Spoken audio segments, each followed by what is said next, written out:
नमस्कार दोस्तों, मैं कुलदीप कुमार सक्सेना। आप देख रहे हैं BACM लाइव न्यूज। आइए चलते हैं आज की ताजा खबर पर।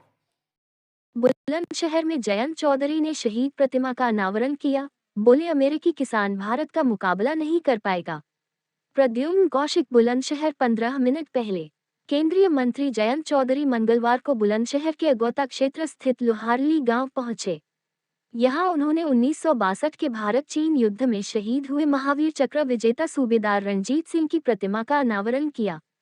इस अवसर पर आयोजित जनसभा में उन्होंने किसानों के हित में केंद्र और प्रदेश सरकार की प्रतिबद्धता दोहराई। जयंत चौधरी ने शहीद सूबेदार रणजीत सिंह को श्रद्धांजलि अर्पित करते हुए कहा कि देश की रक्षा में प्राणों की आहुति देने वाले वीर सपूतों को कभी भुलाया नहीं जा सकता।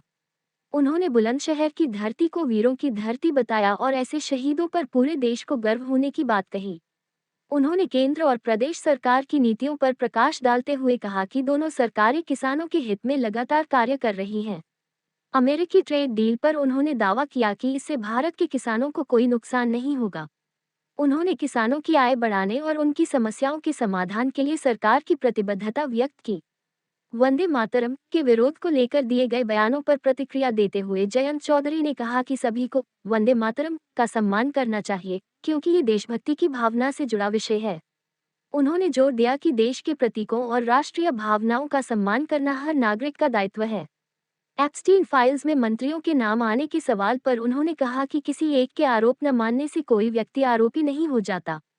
उन्होंने स्पष्ट किया कि इस मामले में किसी की छवि खराब नहीं हुई है और बिना ठोस प्रमाण के किसी पर आरोप लगाना उचित नहीं है। समाजवादी पार्टी प्रमुख अखिलेश यादव के बुलडोजर ब्रह्मोस बयान पर जयंत चौधरी ने पलटवार किया। उन्होंने कहा कि उत्तर प्रदेश में डिफेंस कॉरिडोर जैसी परियोजनाएं प्रदेश की तस्वीर बदल रही हैं। अलीगढ़ से कानपुर तक फैला डिफेंस कॉरिडोर प्रदेश के विकास की नई पहचान बन रहा है। उन्होंने जेवर एयरपोर्ट का भी जिक्र किया, जिसका उद्घाटन जल्द होने वाला है। 1962 के युद्ध में शहीद हुए थे महावीर चक्र विजेता, आज उनका नमन किया है, श्रद्धांजलि उनको दी है और उनकी स्मृति में यह कार्यक्रम पूरा हुआ और मेरा सौभाग्य है कि इस अवसर पर मैं उपस्थित हूँ। उनकी मूर्ति का अनावरण। कुछ लोग जो है वंदे मातरम का विरोध कर रहे हैं, तो उनको किस नजरिए से देखते? उन्हें राष्ट्र की भावना समझनी चाहिए। राष्ट्र की एकता के लिए, अखंडता के लिए बुलंदशहर के घर घर ने कुर्बानियाँ दी, तो ये उस भावना का अपमान है। हमारे मंत्रालय ने उनको लिखित में जवाब दिया है और जवाब मांगा है, क्योंकि वो स्किल इंडिया के सेंटर निजी संस्थान है। अगर उनको प्रधानमंत्री कौशल विकास में कोई टारगेट नहीं दिया गया तो फिर अगर वो बंद पाए गए हैं तो वो सरकारी संस्थान है।